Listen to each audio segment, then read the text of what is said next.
Buenas tardes a todos y a todas. Voy a quitarme la mascarilla ya que estamos guardando la distancia de seguridad. Hoy estamos aquí para acercarnos a la música clásica, en concreto a la ópera, y lo vamos a hacer con el título de esta temporada, Madama Butterfly. Para ello contamos con la colaboración de Celestino Varela, director general y artístico de la Fundación Ópera de Oviedo. Buenas tardes, Celestino. Hola, buenas tardes, Carla. Nada, encantado de estar aquí con todos ustedes, es un placer y bueno, vamos a comenzar un poco esta charla. Voy a esperar un poco a que Carla también se sitúe a una distancia, digamos, de seguridad para poder quitar yo también la mascarilla y poder dirigirme a ustedes de una manera más cómoda y que estén ustedes me puedan escuchar mejor, ¿no?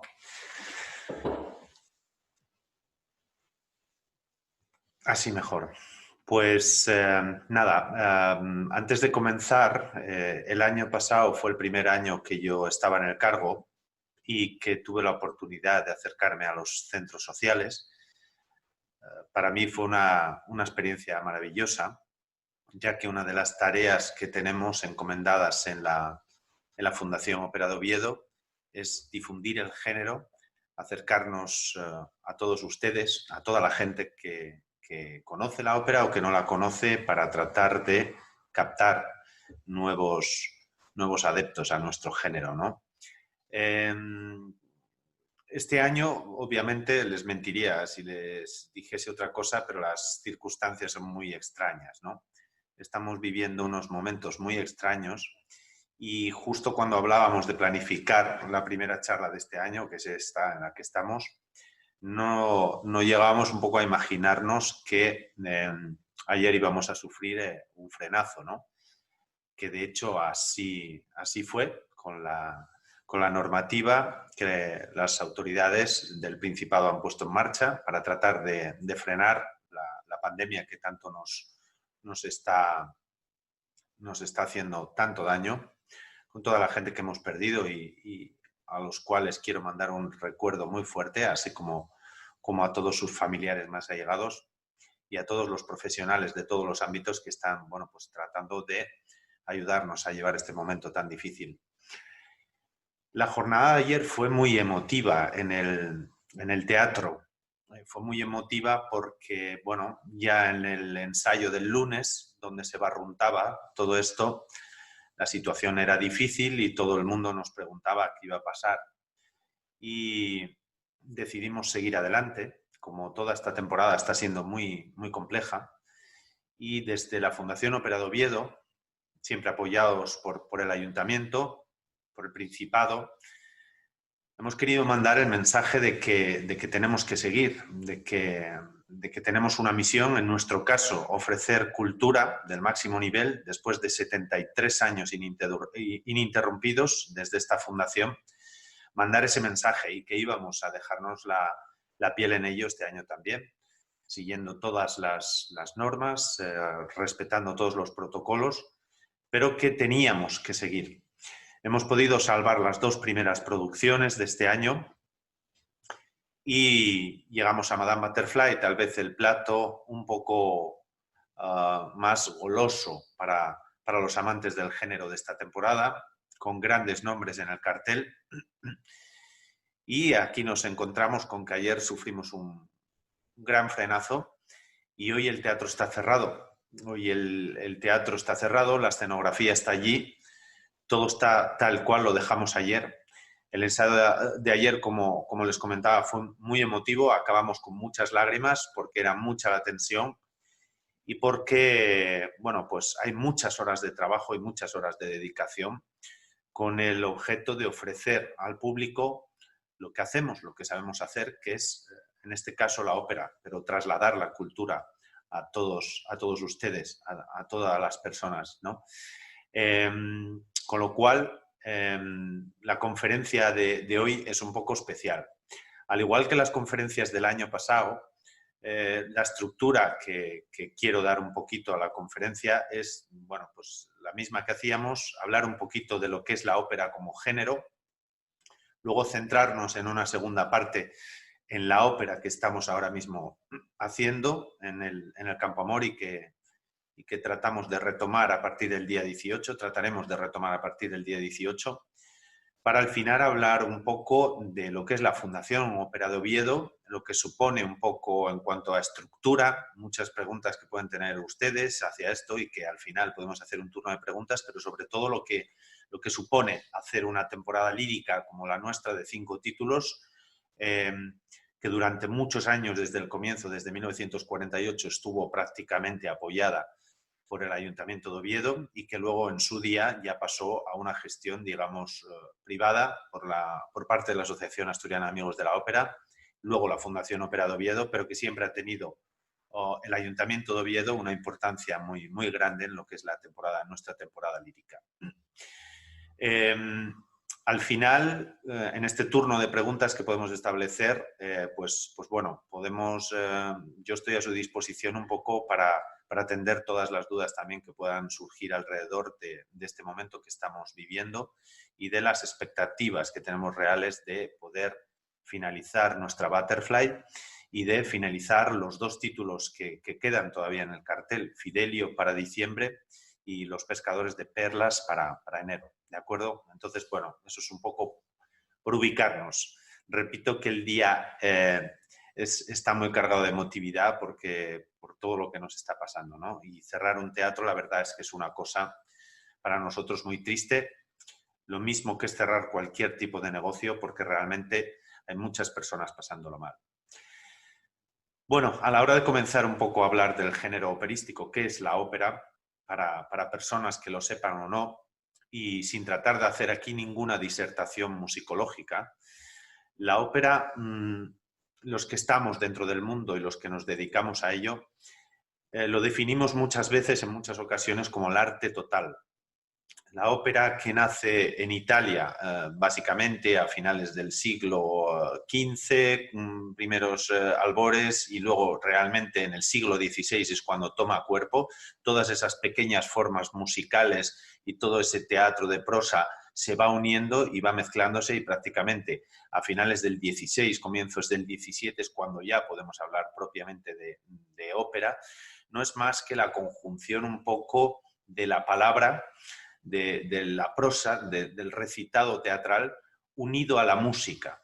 En todas estas cortes, pequeñas cortes italianas de este tiempo, sobre todo patrocinadas por grandes fortunas, por grandes familias, los poetas y los músicos conviven y comienzan un poco a interrelacionarse de tal modo que comienzan a elaborar partituras donde la voz comienza a tener una importancia. Realmente tomamos un poco la referencia del canto, la liturgia cristiana, donde ya, bueno, era algo normal que la música muy rudimentaria acompañase a un canto muy rudimentario también, pero a partir de este momento, de este final del siglo XVI, vamos a comenzar a ver como en todos estos palacios, en todas estas pequeñas villas de verano también en muchas ocasiones, la palabra y la música se empieza a unir. Y bueno, es complejo fijar una fecha de comienzo. Todos tenemos en mente, sobre todo, una ópera que es el Orfeo de Monteverdi, de un autor italiano como la primera ópera como tal, ¿no? Y donde realmente empieza a nacer este género.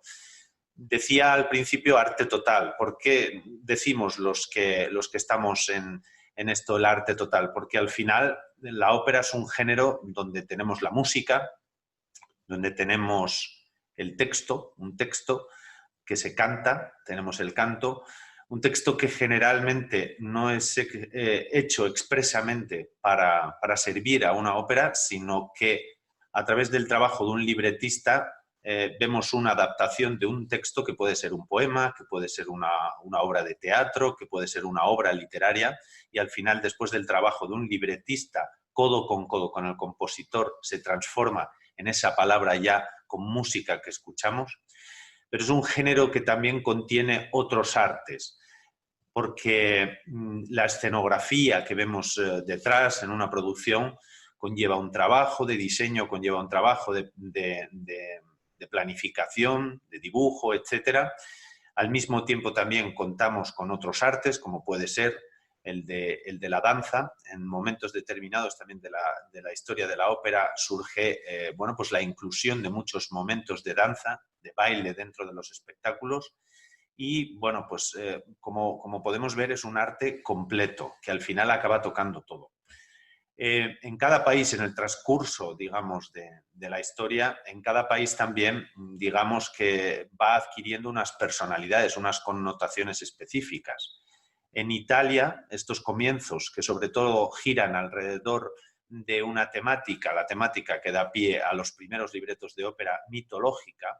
Hablamos de óperas que están centradas sobre todo en la mitología, los dioses griegos, toda la mitología también romana, son los que dan pie a estas óperas, en las que, también por comentar alguna particularidad referente al canto, aparecen unas figuras que conocemos hoy día como los castrati, que son, bueno, pues estas personas, tenores y otro tipo de voces, pero digamos que se proyectan por parte de hombres castrados, ¿no? Esta práctica que ha venido prácticamente hasta los primeros albores del siglo XX, donde vivió el último castrado, es muy curioso, surge en la liturgia cristiana y era porque realmente existía una prohibición de que las mujeres cantasen en dicha liturgia, y para conseguir esos sonidos agudos cuando la escritura musical empieza a desarrollarse, aparece esta técnica de, bueno, pues castrar a niños para que se consiga lo que podíamos ver luego históricamente del resultado, unas voces fantásticas en el sentido de que podían alcanzar notas muy, muy agudas y realmente con un gran fiato. Son las dos cosas que caracterizan, porque los castrati prácticamente va a ser la característica más importante de esta primera ópera barroca, ¿no? De esta primera etapa. Al ejecutarse este hecho físico de castrar a los niños, lo que se consigue es que la glotis se mantenga prácticamente como la glotis de un niño, con lo cual, pues bueno, las cuerdas vocales son muy, muy pequeñitas, y al mismo tiempo la caja torácica, los pulmones realmente adquieren un volumen increíble, con lo cual el efecto es un poco como cuando hinchamos un globo y lo abrimos un poquito, vemos que sale un sonido muy, muy agudo y con una gran masa de aire detrás empujando. No se puede hablar de la ópera barroca sin hablar de los castrati. Todos los papeles prácticamente eran los protagónicos realizados por ellos y, bueno, llegaron a ser, bueno, como una especie de fiebre social alrededor de la música, ¿no? Como si fuesen hoy un mito del cine o un mito del fútbol, ¿no? Para ellos prácticamente también se escribían en muchas ocasiones óperas directamente porque tenían un contacto directo con los compositores. Al mismo tiempo en Italia surge también más al sur, sobre todo cuando hablaba de toda la zona de Florencia, de toda la zona del Véneto, es donde surge un poco este movimiento de la primera ópera barroca seria de temática mitológica. Hacia el sur, en Nápoles, surge un poquito más tarde y alrededor de la influencia de la comedia del arte, toda la ópera bufa, que es otra pata sobre las que se apoya la historia de la ópera bufa italiana. Como digo, apoyada en la comedia del arte, también se desarrolla ya un poquito a camino de lo que más tarde será, digamos, un estilo más realista.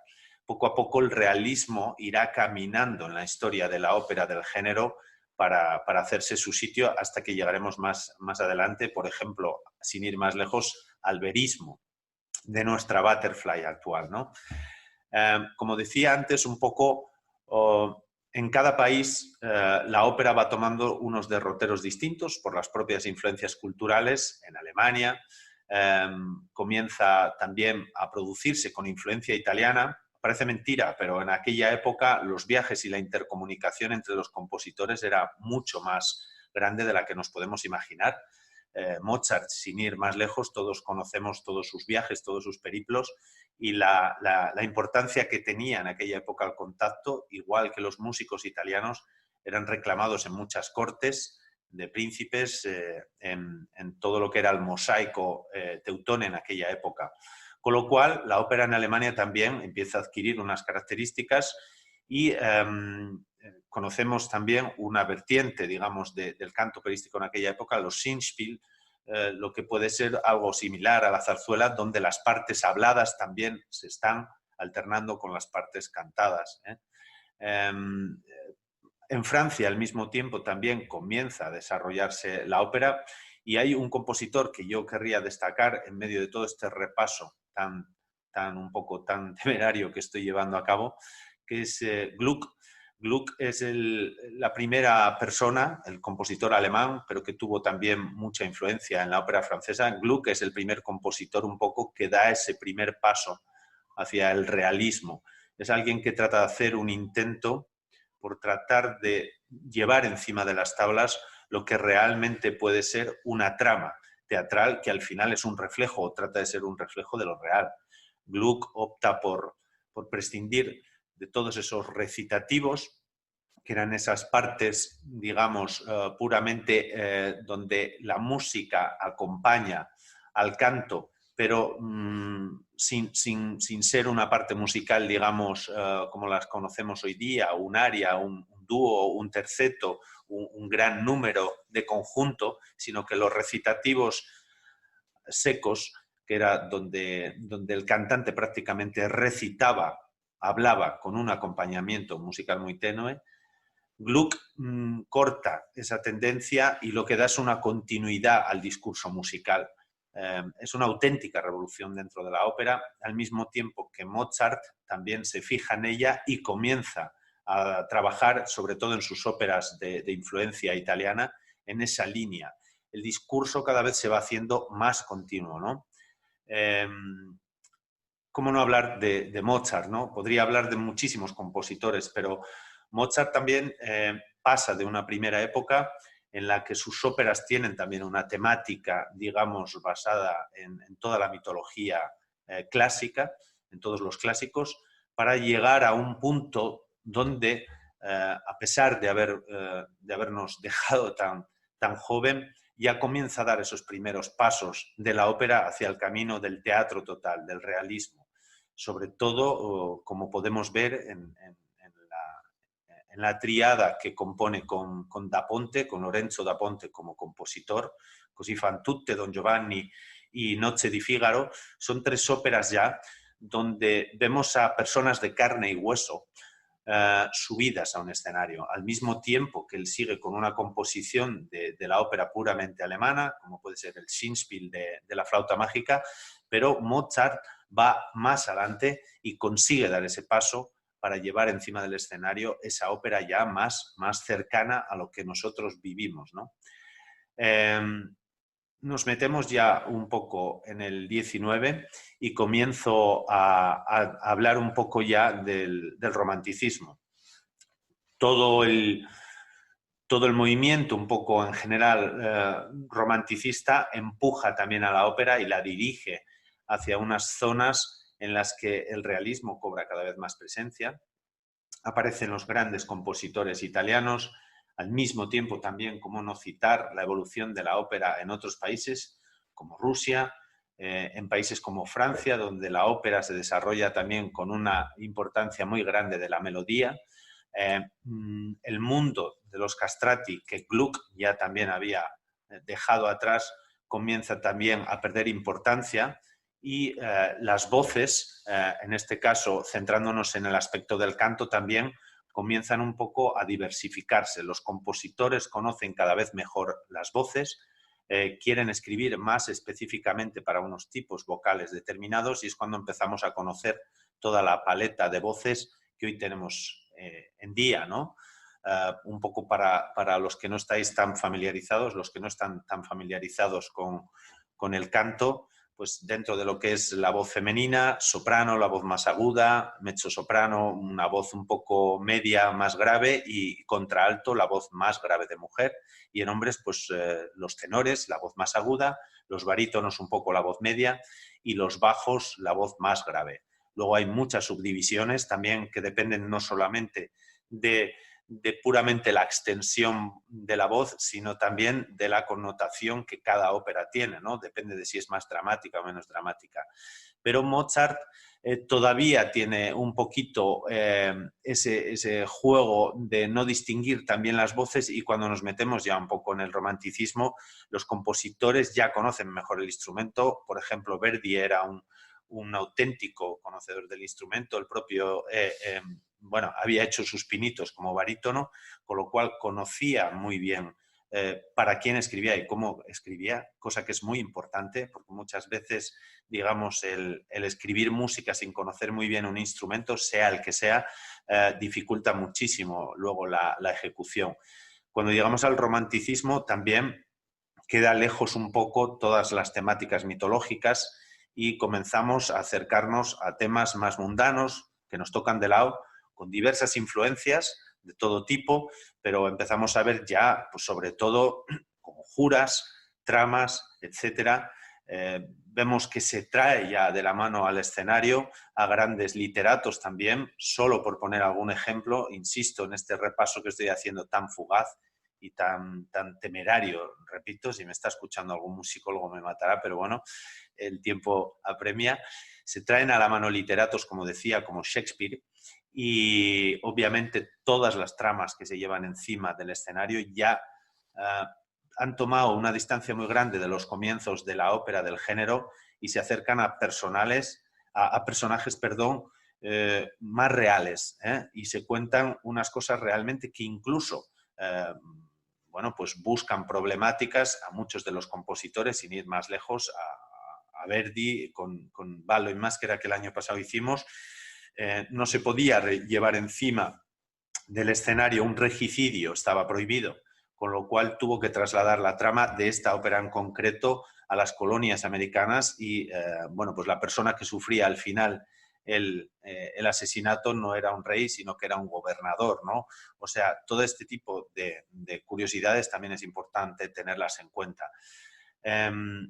Insisto que cada país lleva un recorrido distinto en el mundo de la historia, del desarrollo de la ópera, hasta llegar al siglo XX, donde las tendencias musicales, un poco, sobre todo después de que Puccini y el verismo, todo el movimiento verista, que es cuando más llega a este realismo del que llevo hablando todo el tiempo, a su cenit, comienza a ponerse un poco en manos del desarrollo musical, de las tendencias musicales, con toda la complejidad que tiene en el siglo XX, y abrazando un poco la ópera, tramas psicológicas al mismo tiempo que la complejidad musical aumenta. Se puede hablar también en la historia de la ópera del distinto peso que han tenido todos los agentes, ¿no? Que intervienen en el mundo operístico, ¿no? Si bien al principio el peso de los castrati, que son los primeros divos, podemos decir, tenía muchísima importancia, prácticamente hacían que los compositores trabajasen para ellos, vamos caminando hacia un mundo en el que el compositor retoma un poco la importancia y se impone, para llegar luego a un momento en el que el director de orquesta también impone sus criterios, y para llegar a los tiempos actuales, que muchos de ustedes conocerán por lo controvertido que muchas veces se vuelve nuestro mundo con los directores de escena. La ópera, como hemos comentado, es un género que arranca desde hace muchos siglos y que para insuflarle una energía se ha puesto estos últimos años en manos de las innovaciones o las ocurrencias en muchas ocasiones de los directores de escena. Unas más acertadas, otras menos. Pero es cierto que han contribuido desde grandes directores de cine, grandes directores de teatro, a insuflar una energía a un género que tiene muchos años ya. Muchas veces se ha ido en una dirección que se entiende no es la correcta, porque se ha pasado por encima de lo que es el libreto, se ha pasado por encima de lo que es la música, cortando partes musicales, y en otras ocasiones no, hemos encontrado a personas realmente que, bueno, han sido muy respetuosas, personas que se han acercado a la partitura operística y que han respetado, digamos, las bases, las esencias de la parte con la que están trabajando, ¿no? Después de esta somera aproximación a la historia de la ópera, porque no nos da tiempo y porque la verdad es que me detendría en 1.000.000 de detalles, en 1.000.000 de fechas, en 1.000.000 de compositores, me gustaría hablar un poco de lo que es Madame Butterfly, ¿no? De lo que es Puccini y de lo que es esta Butterfly, de lo que dice esta Butterfly. Puccini es un compositor que vive a caballo entre el 19 y el 20. Es un poco el cenit de la ópera italiana. Después, posterior un poco a Verdi, que es un poco, digamos, el rey de la ópera italiana, con toda la gente que tiene Verdi detrás y con el permiso de esta expresión, hablando en términos coloquiales para entendernos. Pero Puccini es el que lleva la ópera a ese punto desgarrador de verismo. El verismo es un término que se utiliza dentro del mundo de la ópera para referirnos a un tipo de escritura, en primer lugar, ya como había iniciado Gluck, de un discurso musical continuo. Y ahora me estoy dando cuenta, al mismo tiempo que les hablo, de que me he dejado por el camino nada menos que a Wagner, ¿no? Es increíble porque Wagner también es una persona que dentro de su propio universo, su propio temario mitológico alemán medieval, pero camina de alguna manera también hacia una interrelación de los personajes que es un preludio un poco del verismo de Puccini. ¿El verismo qué quiere decir en sí? Los personajes que vemos ya en el escenario no se guardan nada, no son fríos, no son distantes. El puro canto verista es un canto desgarrador. La gente, digamos, que pone en el escenario todo lo que puede dar. No hay un ápice de reserva, no hay un ápice digamos, de impostación de una persona, de un personaje. Es algo desgarrador, es algo que realmente lleva a los intérpretes a la máxima expresión, lo mismo que la música. ¿Quién no conoce a Puccini? ¿Quién no conoce todas sus grandes creaciones, Tosca, Turandot, etcétera? Y todos esos momentos que todos tenemos en la mente y que nos hacen erizar el vello, ¿no?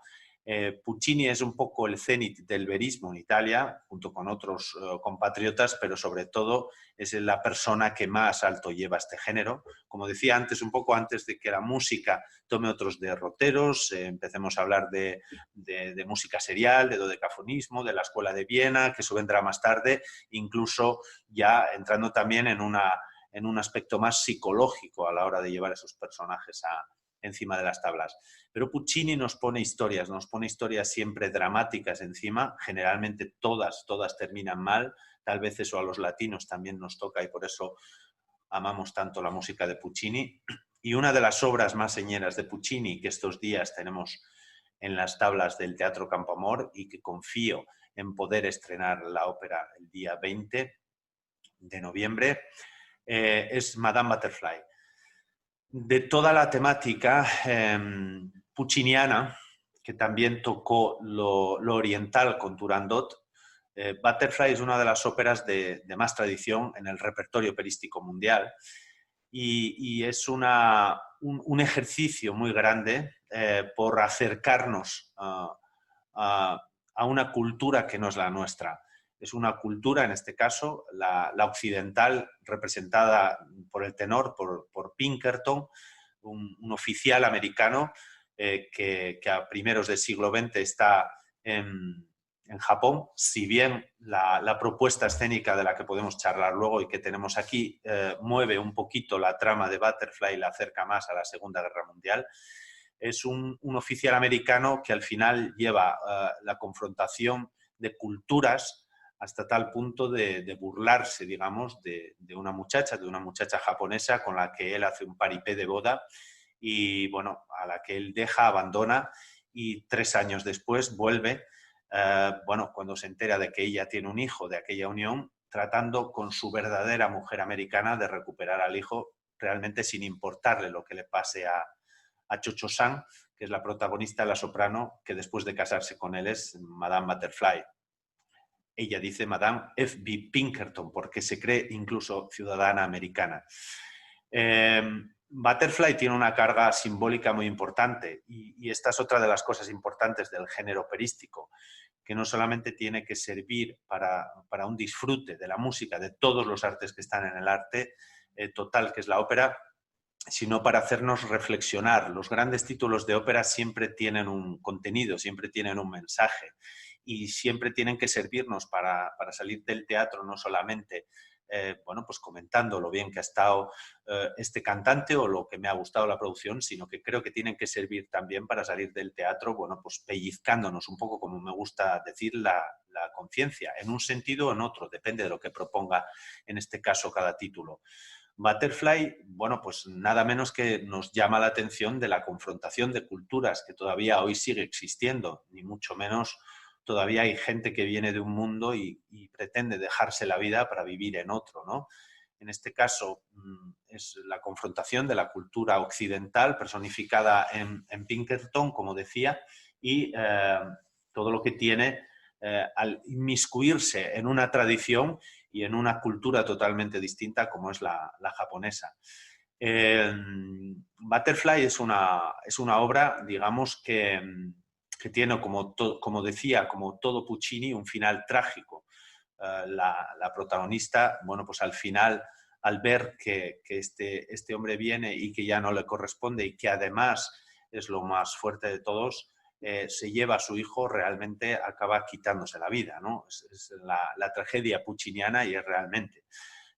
Pequeño paréntesis, ayer realmente nosotros teníamos el primer ensayo de orquesta, veo por ahí asomado alguna de las personas que tenemos la suerte de tener en el coro, y siempre el primer ensayo con orquesta, luego les puedo explicar un poco cómo organizamos una producción, siempre es un ensayo donde hay muchas interrupciones, siempre es un ensayo donde se ajustan muchas cosas, porque el de ayer en concreto era la primera conexión entre los cantantes y la orquesta, que está en el foso, que esto parece muy sencillo, pero no es tan sencillo, porque la orquesta, el foso es un sitio muy específico para la orquesta y los cantantes también, la sensación que tienen de escuchar a la orquesta es bastante compleja a la hora de tener que cantar con la sensación que escuchan. Con lo cual el ensayo de ayer era un poco, bueno, pues a priori dificultoso y a priori pues difícil porque habría que parar muchas veces. Poco dado para que realmente nos dejásemos llevar por la emoción que lleva dentro la Butterfly. Bueno, pues al final, antes un poco de despedirnos por todas las circunstancias que estamos viviendo, la Butterfly es una ópera que es muy peligrosa para las dos cantantes principales. Para las dos cantantes femeninas principales, para Madame Butterfly y para su, digamos, su ayudante, su sirvienta, la persona que vive con ella y que se queda con ella después de que ella se casa, que es Sutsuki, es el personaje que hace una mezzosoprano. Es muy emotivo porque sobre todo cuando se es madre, como en este caso Ainhoa Arteta que hace el papel, lo que está viviendo esa mujer es terrible. Y ayer realmente, antes incluso de despedirnos, ellas acabaron con una tensión increíble, el ensayo. Y es el punto que aporta el verismo y que se hace tan difícil para el cantante, porque es muy traidor, digamos, hablando claro, para un cantante si pone demasiado encima del escenario. Yo me emociono un poco ahora también. Si pone demasiado encima del escenario, es muy difícil para un cantante poder llegar al final.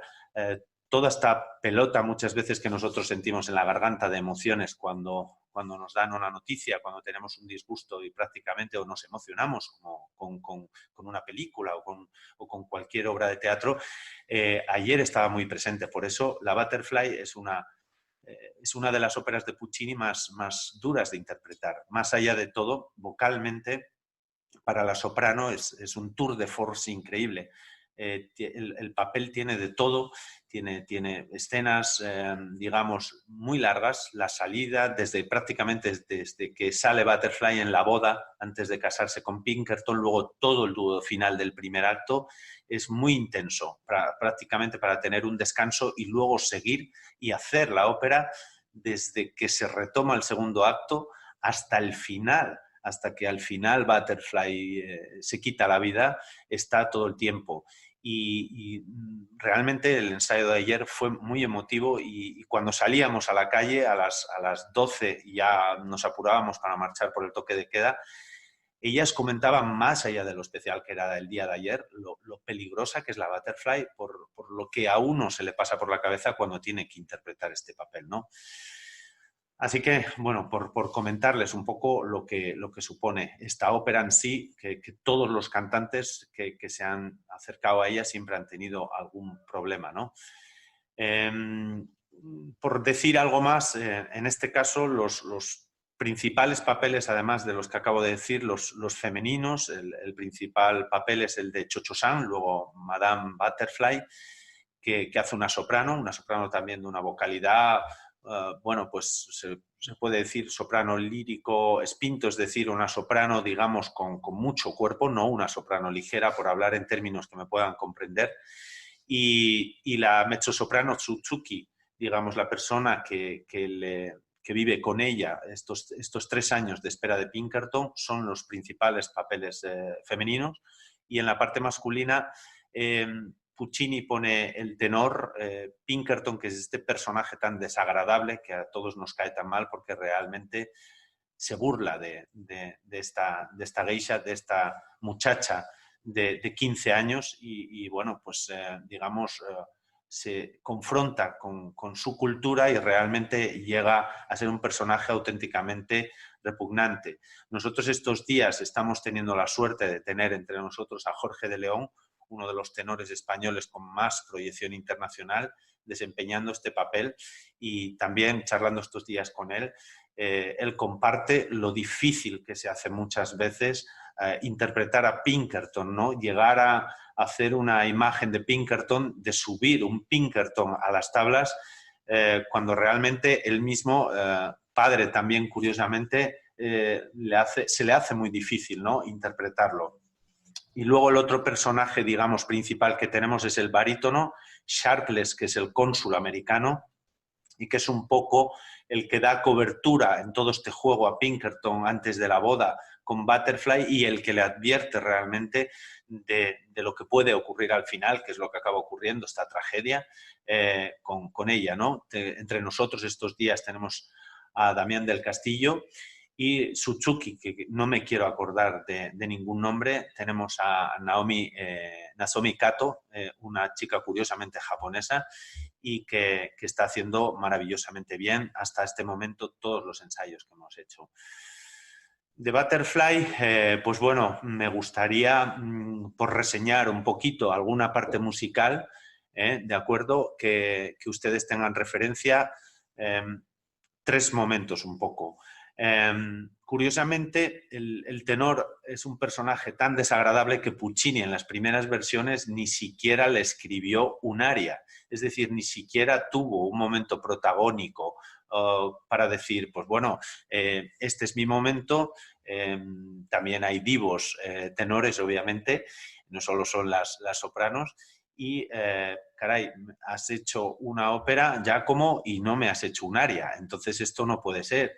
Y con lo cual, en una de las primeras de las 5 revisiones que Puccini hizo de Madame Butterfly, porque aquí donde la tenemos es una ópera que al principio, más que no tener éxito, tuvo un rotundo fracaso, parece mentira, le escribió un aria que se titula Addio Fiorito Asil.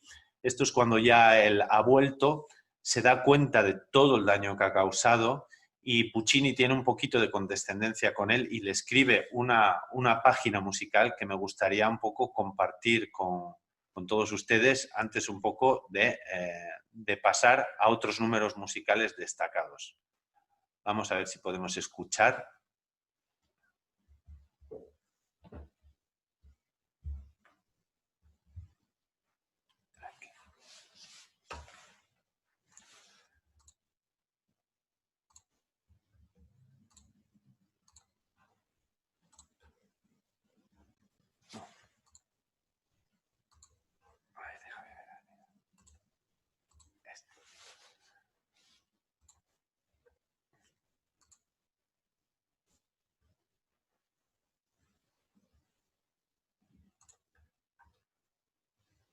Bueno, estamos esperando con todo el tema de la tecnología, como os podéis imaginar, pero aquí tenemos.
Bueno, nada menos que en una interpretación de nuestro Plácido Domingo, con una voz, la verdad es que perfecta para el rol, pero bueno, llama mucho la atención lo que tuvo que ser de pelmazo el primer tenor que quiso que le escribiesen expresamente esto, porque realmente son unas melodías, es una melodía bellísima para lo zafio y lo malvado que es el personaje, ¿no? Este es uno de los ejemplos de página musical más conocidos de esta ópera, en este caso con Plácido Domingo. Otro de los momentos también musicales más bonitos de la página de Puccini y más emocionante es un coro. Es un coro, curiosamente, y un coro bueno, pequeño paréntesis también, para nuestro coro, por el esfuerzo que está haciendo esta temporada, el coro de la Fundación de Amigos de la Ópera, de la Fundación Ópera de Oviedo, porque dentro de todas las dificultades que estamos teniendo, ellos están realizando un gran trabajo en el sentido de cantar con mascarilla. Más allá de todas las pruebas que realizamos antes de cada título, es muy dificultoso cantar con mascarilla y realmente se hace complicado mantener la concentración y estar a los requerimientos del director musical, a los requerimientos del director escénico, con una tela a la que ya nos hemos acostumbrado todos, o casi nos hemos acostumbrado, y tratar de emitir el sonido con todo el tiempo de estudio que conlleva para un cantante saber proyectar bien la voz y tener que cantar, pero obviamente al ser un número tan grande de personas y tratar de estar a una distancia lo más grande posible entre ellos, la única opción es esta, con lo cual quiero, bueno, pues mandarles un abrazo muy fuerte a todos los componentes que colaboran con nosotros cada temporada. Este coro, Bocca Chiusa, muy famoso, es una especie de nana, ¿no?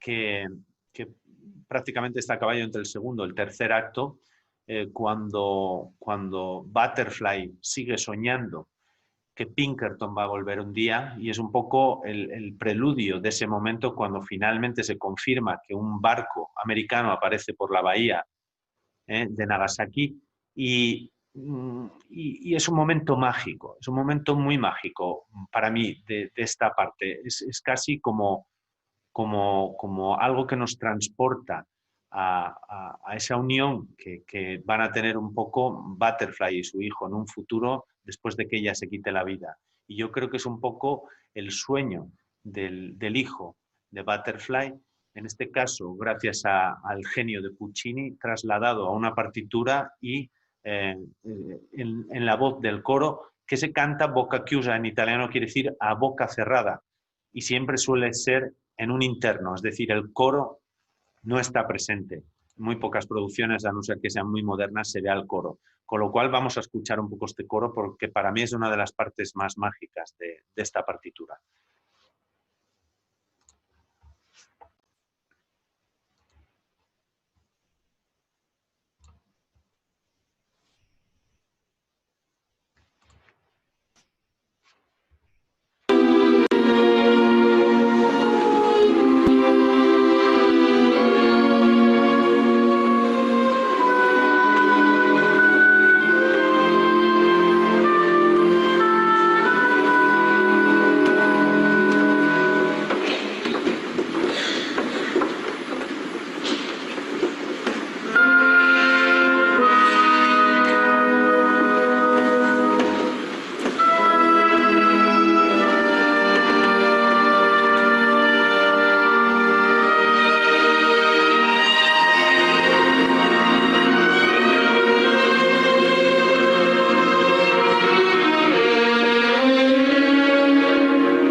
encantaría seguir escuchándolo, pero bueno, esta es una de las páginas también más conocidas de Madame Butterfly y bueno, en este caso es una producción donde en vez de ser interno tenemos al coro delante, pero bueno, generalmente siempre por buscar un poco más ese efecto de lejanía, de melodía que, digamos, enmarca el sueño del reencuentro de Butterfly, que ahí la veíamos yacer, siempre se suele hacer interno. En esta producción, en este caso, el coro está en escena. Y como tercer momento musical un poco a destacar para mí de Butterfly es un poco el área de ella, Un bel di vedrem. Yo recuerdo un poco en alguna charla que tuvimos antes de, de abril, creo que era, cuando estábamos realmente confinados, pensando en la situación que estamos viviendo, y me preguntaban un poco sobre la temporada, sobre si pensaban que la íbamos a llevar a cabo o no, y recuerdo que me dijeron un poco, bueno, ¿y qué hace en casa? Bueno, pues estamos teletrabajando y digo yo, y a veces me asomo a la ventana y hago como Butterfly, ¿no? Pienso que un día, un bonito día, veremos aquello que queremos que ocurra, que realmente se acerca a nosotros. Es el canto de la esperanza y es el canto de la esperanza que todos tenemos de poder seguir adelante, con lo cual es un área bastante emotiva. Es un área emotiva para Butterfly y es un área emotiva para todos nosotros. Creo que es una música que describe perfectamente el sueño de una persona y de ahí el talento de Puccini en todos estos momentos musicales tan distintos que hemos traído a colación de toda la paleta de esta partitura. Entonces, bueno, me gustaría escuchar un momentito brevemente este aria porque para mí es sin duda la página más señera.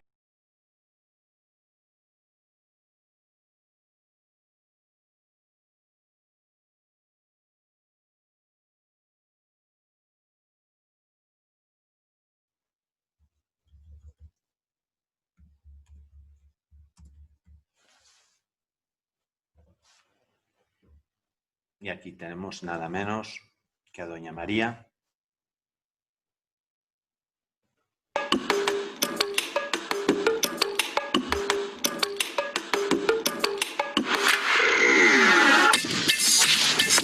Ahora.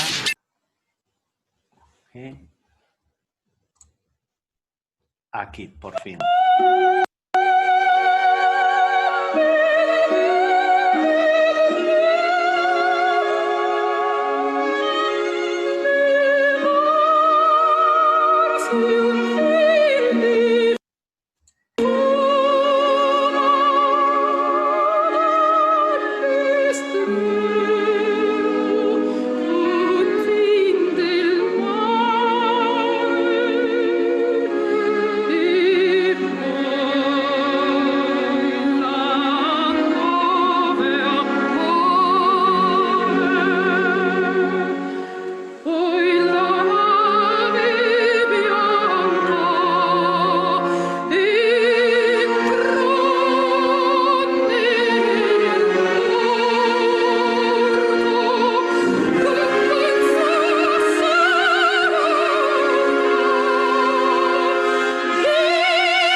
Chi sarà e come sarà giunto? Chi dirà, chi amerà? Butterfly dalla lontana. Io senza dar risposta me ne starò nascosta un po' per cielo e un po' per non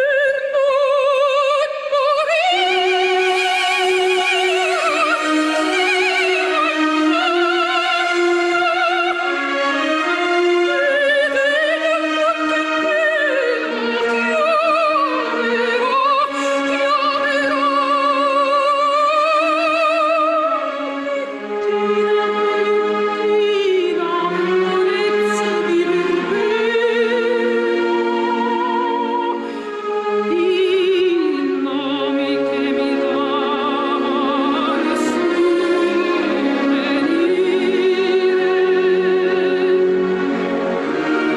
Tutto questo verrà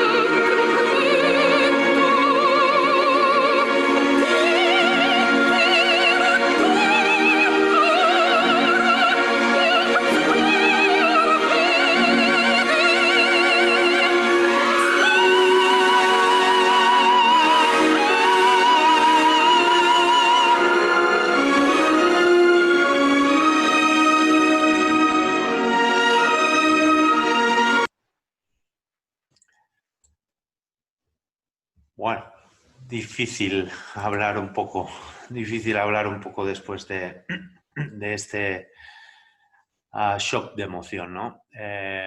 Bueno, aquí es Puccini en estado puro, haciendo que nos removamos totalmente por dentro, creando el clímax poco a poco, exponiendo el tema, jugando melódicamente, haciendo que la orquesta vaya de menos a más, hasta estallar arriba, en el cenit de la emoción que quiere transmitirnos, en este caso, la emoción de una persona que confía en la esperanza de un día poder ver aquello que quiere, y que es lo que al final todos queremos, en este caso, que pasemos la página de estos días tan tristes y dentro de este paso de página que nosotros también podamos concluir nuestra temporada, nuestra Madame Butterfly.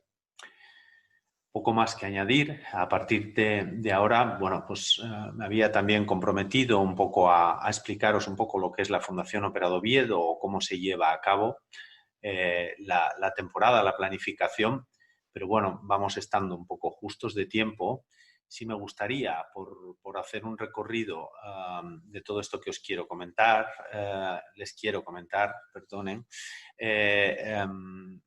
poner como ejemplo un poco esta producción, después del frenazo que tuvimos ayer, porque, bueno, todos estos ensayos, una producción de ópera, una fundación como la Ópera de Oviedo, con nuestro presupuesto aproximado de 2.800.000 euros, para hacer 23 funciones, tiene una planificación aproximadamente de 2 años de antelación. Es decir, tanto Ainhoa Arteta como Nasomi Kato, como Damián del Castillo, nuestro Sharpless, como Jorge de León, como nuestro querido maestro Oliver Díaz o como el director de escena Joan Antón Recci, están contratados ya desde hace 2 años.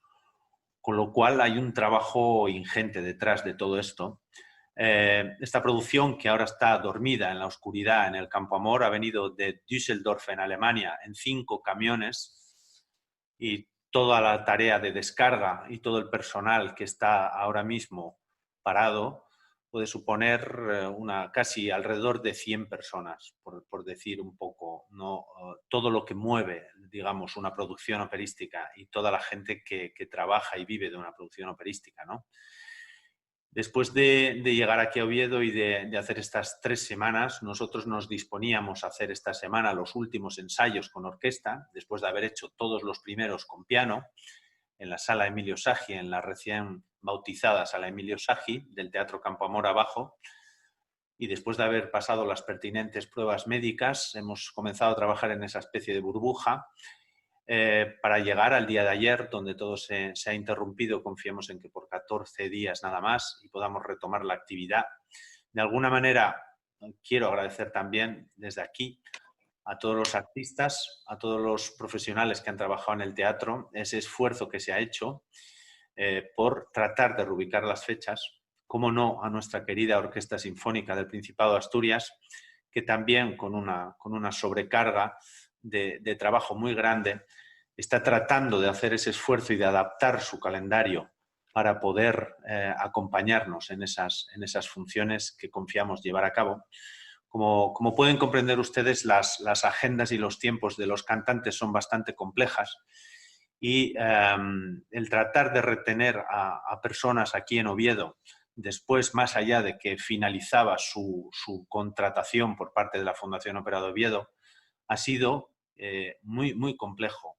Con lo cual, bueno, este es el rayo de esperanza que ahora mismo tenemos encima de la mesa y que confiamos llevarlo a cabo si realmente todas estas normas que a partir del día de hoy están en vigor para todos nosotros, pues bueno, pues dan sus frutos, que es lo que deseamos todos, ¿no? Más allá de ningún tipo de cuestionamiento, no es el lugar ni el momento, ¿no? Pero bueno, confiemos que entre todos como sociedad pudimos hacerlo bien al principio y confiemos en que podamos seguir haciendo las cosas bien, ¿no?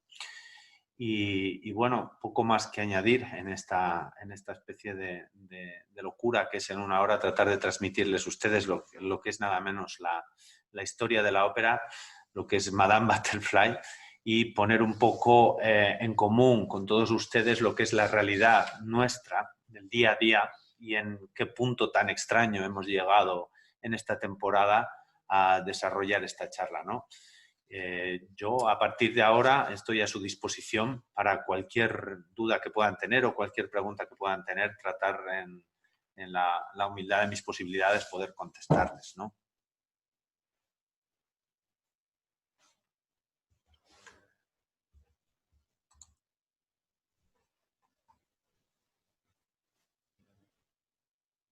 ¿Alguna persona querría comentar alguna cosa?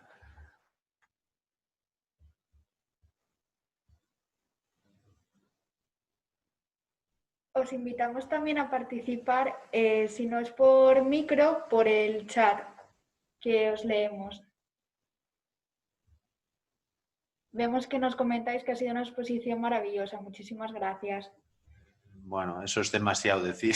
La verdad es que eso es demasiado. Sois muy, muy amables, ¿eh? Muchísimas gracias. Ha sido muy, muy agradable y muy didáctica. Y bueno, yo quiero felicitarles y desde luego toda mi solidaridad con la ópera de Oviedo y con todo el mundo de la cultura. Muchísimas gracias. Muchísimas gracias, Manuela. Como decía un poco al principio, es un año muy extraño. Es un año donde vemos que teatros en el mundo y temporadas han optado por directamente bajar la persiana y, bueno, esperar a que pase el temporal. Nosotros tuvimos una reunión al principio, el patronato, donde están presentes también las administraciones públicas, el Ayuntamiento de Oviedo y el Principado de Asturias, y evaluamos el impacto que podía tener esto para la Fundación. Es cierto que iba a ser un año difícil en lo económico porque, bueno, pues no podemos realmente vender todo el aforo. El plan que expusimos a las autoridades sanitarias dejó el aforo del Campoamor en el 43%, de 1.480 personas que pueden entrar, solo podemos, digamos, recibir a 630 personas. Todo esto se elaboró gracias a miembros de la directiva también, en un protocolo muy exhaustivo que se presentó en 3 reuniones a las autoridades sanitarias y que se aprobó. Con lo cual iba a ser una temporada muy compleja. Aún así, el mensaje que queríamos transmitir nosotros era un poco el de seguir con la ópera. Seguir con la ópera y nada más allá que tratar de ser uno de los motores de nuestra sociedad, la sociedad ovetense y la sociedad asturiana y por ende la española también, de que a pesar de todos estos golpes necesitábamos seguir. Y a mí muchas veces me han preguntado si nos quita el sueño el impacto económico, y obviamente claro que quita el sueño el impacto económico, pero realmente después de cerrar la puerta del teatro ayer a las 12 de la noche y saber que muchas personas hoy se iban para su casa, eso es realmente lo que nos quita el sueño y lo que realmente nos confirmó en la decisión que tomamos en su día de seguir adelante. Esto debe ser por el aire que se va, porque ya dijo él, a ver si podemos escuchar al coro. Y fue cuando puso el coro y ya no se veía. Y ahora están dando las gracias. Esto fue como cuando... Raquel estaba comentando un poco la jugada, pero bueno, maravilloso esto del directo. Bueno, nada, lo que os quería decir, y gracias Manuela nuevamente, que ha sido un esfuerzo, que apostamos por hacer el esfuerzo para desde nuestro sector, el cultural, que como otros están siendo muy golpeados, pues hay mucha gente que lo está pasando mal. Había artistas y técnicos, no nos olvidemos de la gente de negro que está detrás del telón, que llevaban muchos meses sin trabajar y que, bueno, gracias a haber iniciado nosotros la temporada, pudieron recobrar el trabajo. Y al igual que ayer se vieron muchas caras tristes y muchas lágrimas, las caras que se vieron en agosto, cuando empezamos los ensayos el día 17, fue unas caras de felicidad, que son las caras de felicidad que queremos volver a ver. Si Dios quiere y si podemos, el próximo 19 de noviembre, y si no, cuando podamos, porque será realmente cuando podemos hacer las cosas. Pero es esas caras que queremos ver otra vez, las caras de los trabajadores y las caras del público que entra al teatro a compartir esto, en este caso la música, en este caso la ópera, que es algo que nos hace seguir viviendo y seguir latiendo como sociedad, ¿no?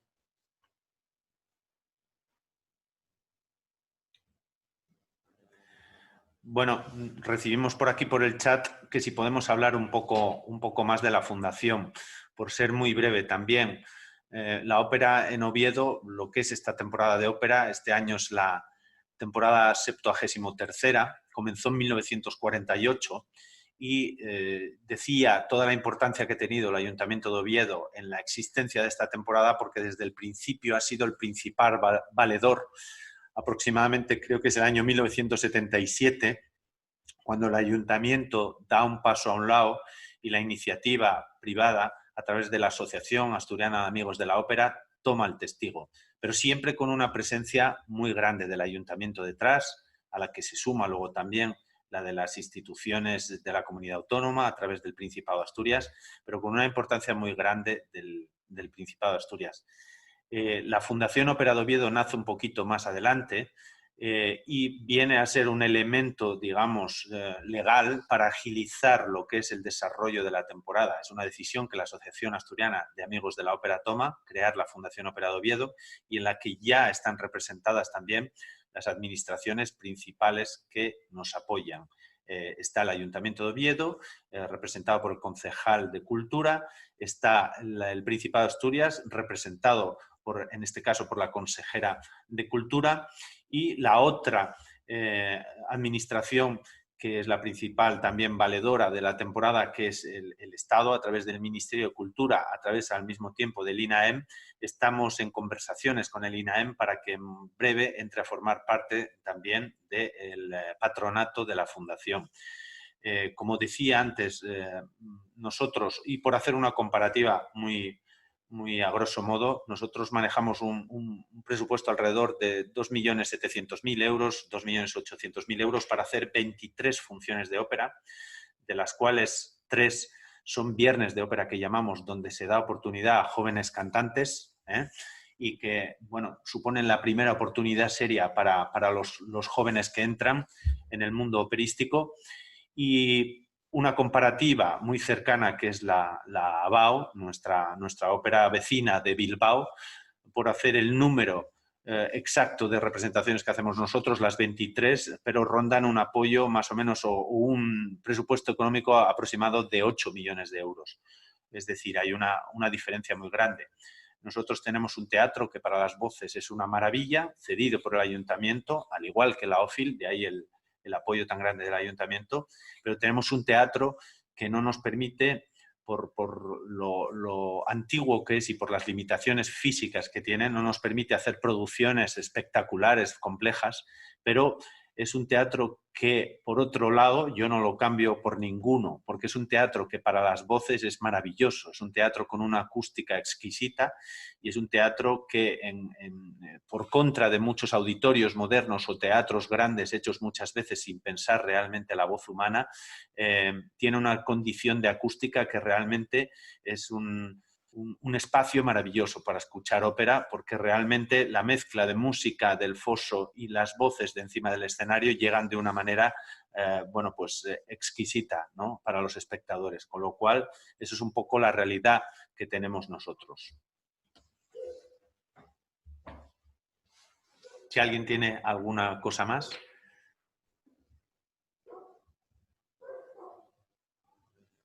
Bueno, muchas gracias, Celestino, por esta intervención, por acercarnos en esta breve sesión a la ópera, y muchas gracias a todos y a todas por estar ahí detrás de la pantalla siguiéndonos. Un abrazo, muchas gracias a todos y nos vemos en breve. Cuídense mucho. Ojalá, sí sea.